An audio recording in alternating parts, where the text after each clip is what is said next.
Ladies and gentlemen, please welcome the 2015 President of the Partner Steering Committee and Manager of Enterprise Analytics Architecture for McCain Foods Limited, Mr. Lennie Slapshot Colborne.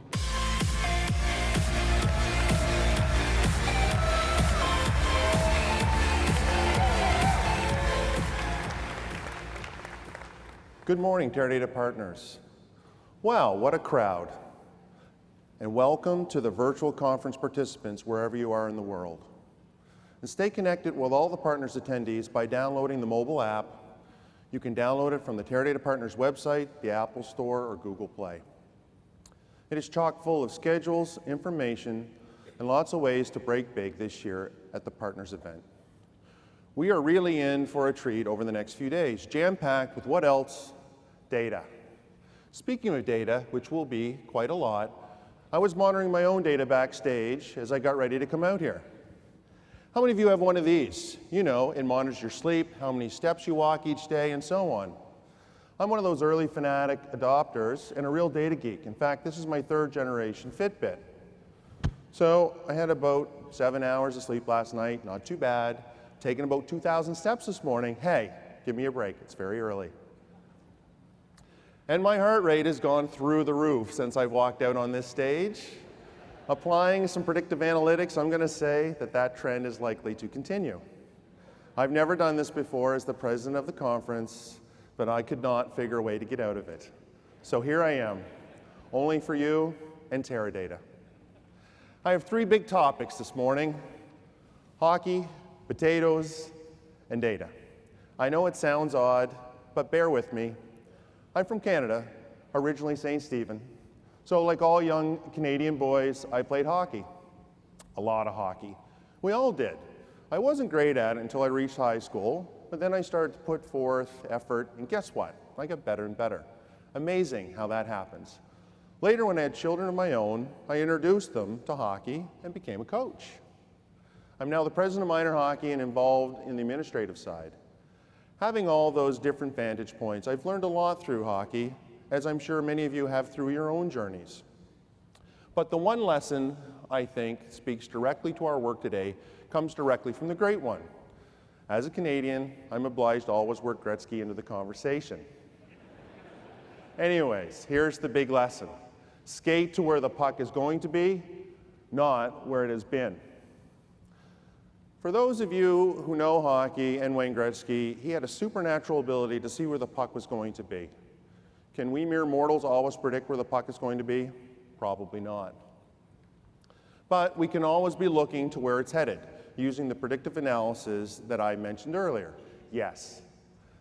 Does good data help us form those predictions? Absolutely. So how did I go from a hockey geek to a data geek? I can tell you it wasn't in a straight line. I started out loving math and computers, but when a teacher who had a big influence on me directed me to biology, I fell in love. In fact, I majored in biology at university and worked in the marine industry. I loved it, especially being involved with experiments. Data is one aspect of my work, but it did not resonate me with a separate discipline. You know, the turning point for me was an expedition where we were dragging scallops in the ocean, and we had to measure and weigh each one and plug all that data into a spreadsheet, which would later be analyzed for a research paper. It was all manual, and I realized the scientists were spending a lot of time on collection and data entry rather than on science. Not the most efficient use of data or time. About that time, I met my wife. The data dating is a whole other topic. I don't know how she analyzed the data and decided to partner up with me, but I'm glad she did. She had a great job in Halifax, Nova Scotia, and we moved. I left the marine world and returned to my first passion, IT. And eventually, that led me to McCain Foods, to the great relationship with Teradata, and ultimately to be here with you today. Like some of your data journeys, ours at McCain has just about been as winding and as long as my own data journey, and it's evolving. In the McCain world, that journey began in the very early days when one of our founders, Harrison McCain, said, "If you don't measure it, you don't manage it." Harrison knew that the information they were measuring, the data, was as valuable as asset as any other. Because that data informed the decision-making that built a small-town Canadian business into a massive global enterprise, literally from the ground up. And I call that the data of the potato. McCain Foods is the potato company. We offer a complete range of potato products from frozen to chilled and from par-fried to blanched or pasteurized. But we did not start that way. A little history.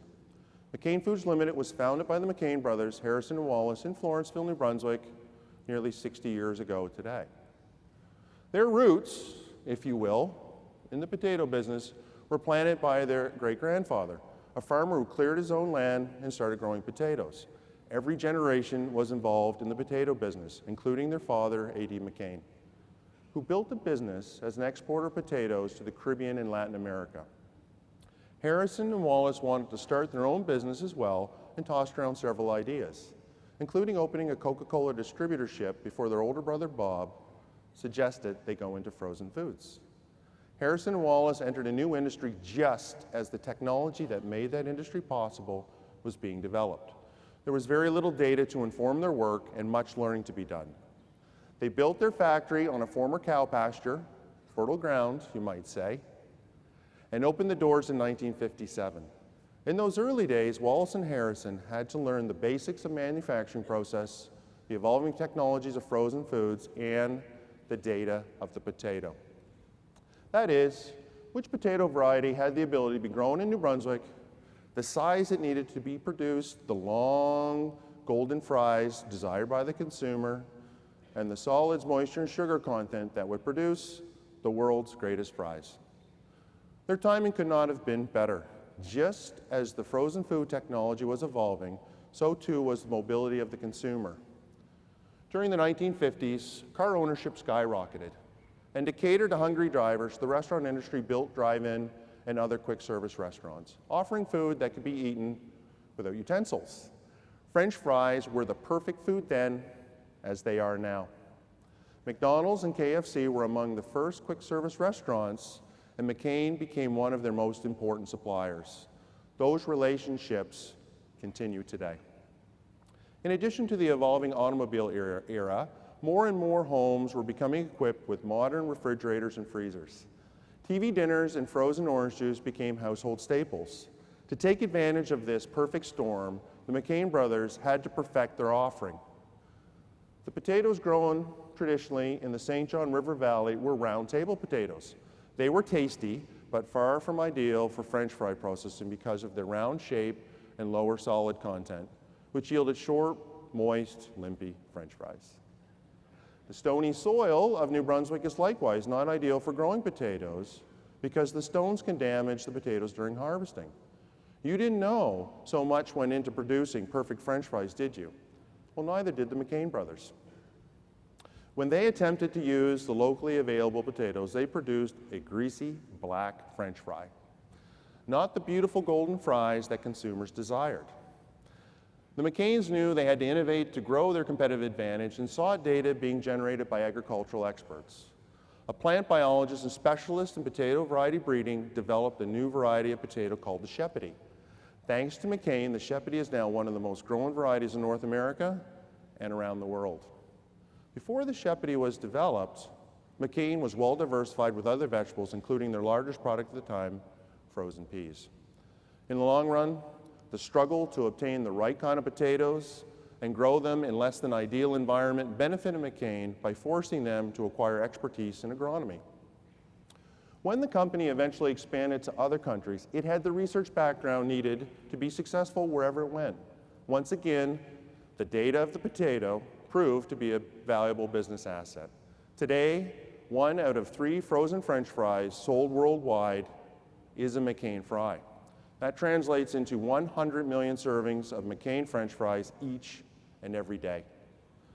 And I can guarantee just about each of you in this room has eaten a McCain fry. In fact, as I described those delicious golden fries, I'm sure your mouths were watering. There is nothing like a McCain fry, and I'm not just saying that because I work there. So those early days produced a lot of data, actionable data, data about the industry, the equipment needed, the raw materials, the process, and the customers. The brothers took the data, applied it, and improved their business and grew it beyond what they ever dreamed possible. A perfect example of the wisdom of the Great One. They took their business to where the puck was going, not where it had been. Now on to Harrison's assertion that if you don't measure it, you don't manage it. When I joined McCain in 2008, we had 36 regional data warehouses running on SQL Server. Each data warehouse was capturing the sales data from a single operating company. That's right, 36. The information was decentralized and unusable at the corporate level because of the difficulty and time involved in combining and rolling up the data. We knew we had to get all this data into a single system, a system that would make it more easily accessible and therefore actionable. We established a relationship with Teradata to integrate those 36 SQL Server data warehouses into one sales data warehouse onto a Teradata system. That was a huge win, and the business was pleased. Sales data was accessible and actionable. We were measuring it and managing it. Then along came the ERP integration project, SAP. For the next 42 months, the focus was off analytics, and all hands were on deck to move to the new ERP system. This was a very successful journey, but there is still a long ways to go to leverage the data from our new ERP system. Let's take a look at some of the internal dialogue around the turning point at McCain.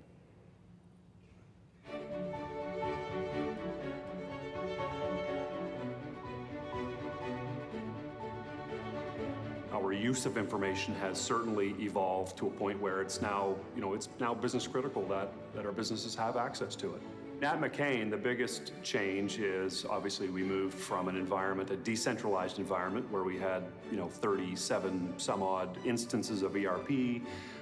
Data was localized, it was distributed, making the journey to SAP on a single common global instance of SAP where all that information is now available. Our challenge since we started with SAP was around our month-end close process. We need to transfer all our financial data into a different system where we do all our financial reporting. The time spent on just trying to get the data out would range between 24 and 48 hours. With Teradata, what they did is they solutioned with us to come up with a process whereby the regions were independent of each other. They could manage their data loads into our reporting system independently of each other, regardless of where they are. Plus, they could also do it on demand. So the first time when they ran the test, and I got the test results and I saw that it took, I think it was 15 or 20 minutes that it took, and it was for our biggest region, US, it was just wow. It was just a wow moment, and there was just nothing else you could say except, aha, it worked. And our view forward is that we want to do 80% analytics and 20% just transactional data. Teradata has allowed us to do that. With respect to how we can now use information to drive insights about consumer behavior or customer behavior is a huge advantage, and it's a competitive advantage for our business. Our whole strategy is really to create the new McCain and to keep all of our employees, our visitors, our contractors safe. For our safety data, we were pulling data from a source file, but really had no reporting. Prior to Teradata, we had an Excel spreadsheet. Information was sent in, and then Lisa was able to take that data, put it into an Excel spreadsheet, and then do the calculations, and then put the report out. And it took a long time to do. When somebody says, I need to know how many injuries we've had in the last 6 months, previously, that would take me a few days to be able to pull the data because it was manual. Everything was manual. Now, I can build a report, run the report, email it off, and I can include even more data than what's being asked for. That's something that we weren't able to do previously. When I first come in the morning, I have my dashboards pulled up, and I'm looking at results. What injuries came in overnight? And I can see from a global standpoint, I can see from a regional, and I can see from a site standpoint where everybody is sitting throughout the month and at month end. With the reduction this last year, and we just finished up at the end of June, we had a 25% reduction in incident rates. Our total incident rates is the number of recordable injuries. Over the last 5 years, we had 60.5% reduction. 10 years ago, we were at 8.6 incident rate. Now we just finished up this last year at 0.66, and that's just the start. We'll continue until we get to zero. The value for me comes from simply, can you take the pulse of your business today? That's definitely an opportunity for us going forward, is what else can we collect and how can we make our program better? From a system point of view and from a business point of view, this project was probably one of our most successful projects. Feels good coming in the morning and being able to know that the information is in front of me and allows me to continue to improve upon our program. The culture at McCain, as it relates to data and information, it's changing. By no means are we at the end of the journey yet. We still have a lot of distance to cover and room to grow and improve. But we're clearly moving towards a place where information is part of our everyday job.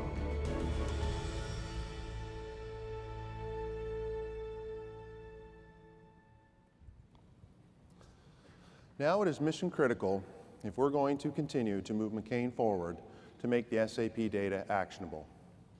So it was an early win, as I said, then an explosion. Suddenly everyone needed data. We are now moving from a sales data warehouse to an enterprise data warehouse. We needed data from the entire enterprise, but we were overwhelmed by requests from across the business. There was a dawning realization that having access to the data, like the financial and safety data mentioned in the video, would give us a leg up. Having access to data is changing how we do business at McCain. More than ever, it is fueling our competitive advantage. As you saw in the video, the retrieval, analysis, and actionability of the data have improved enormously. It is helping us to become a data-driven business. Based on those incredible results, we are now looking at all the ways we can access and act on the data across the business. We are moving toward a new partnership with Teradata to implement Teradata analytics for SAP. This will allow McCain to accelerate our analytics program and deliver more valuable insights to our enterprise data warehouse and our customers. For instance, there are many opportunities to increase the efficiency of our plants. We need to understand why one plant can produce something at a certain price point and another plant produces it at a different price point. There's a lot of data falling on the floor, and we have to pick it up, we have to refine it, and we have to get it into the hands of the business. Again, in Harrison's words, if we aren't measuring it, we aren't managing it. There is also data to be obtained in the field. We are beginning to use aerial imaging technology in the field. Instead of a farmer walking the rows, the aerial imaging technology will patrol our fields and help us determine when and where we need to apply fertilizer or pest control. That can tie that information together with the delivery method to reduce costs as well as our impact on the environment. The correct usage of data we're beginning to access can also enable us to be better partners with our distributors and customers. We work with a lot of partner channels, and we can utilize the data that they are generating as well as our own to benefit both sides of the transaction. We will reach the right pricing for the retailer and identify which SKUs are turning over through good business practices with our partners. When it comes down to it, data is a tool for problem solving. It helps you anticipate where your business is headed, where the puck is going to be, and move in that direction. We must be nimble, and we must move as quickly as the data. That will give all of our industries the competitive advantage that is so critical for business growth in the reality of the global economy. In fact, new markets and emerging markets are at the forefront of growth for so many of our industries today. As I mentioned, McCain itself has grown from a small potato producer in New Brunswick, Canada, to a massive global enterprise. In fact, we have 41 production facilities and have sales in 160 countries. Unbelievable. But from our earliest days, taking advantage of the best data available prepared the company for that kind of growth. So as you've heard, the data journey is ongoing for all of us. We in the manufacturing industry, and I must admit, still have a long ways to go. For instance, some of our equipment is still analog. It's not generating a signal for us to do anything with. We are not yet a big data company. But we know we have to get there. Without it, it'll be harder for us to compete. Many of you are further along in your data journey, and we can learn from you. In manufacturing, we're growing, evolving, and understanding how important data is in providing insights into our operations and increasing our responsiveness and agility to all areas of our business. The turnover of Fortune 500 companies used to be practically non-existent, but that turnover is increasing along with mergers and acquisitions. For instance, in the food industry, who would have ever predicted that Kraft and Heinz would merge? That disruption underlies to all of us that we must understand our customers and align with them more than ever. Just like my Fitbit, which is still registering an elevated heart rate, by the way, our enterprises have always been generating signals. We are just now capturing that noise, reading the signals, and using them to generate better business. That's the power of big data. I love the theme of our conference this year because it perfectly speaks to where we are in the data journey, breaking big. We're on the cusp of a real data revolution. We know more, and we are doing more every day and in every industry. After all, you can't make a good French fry from a bad potato, and you can't make a good business decision with bad data. Thank you.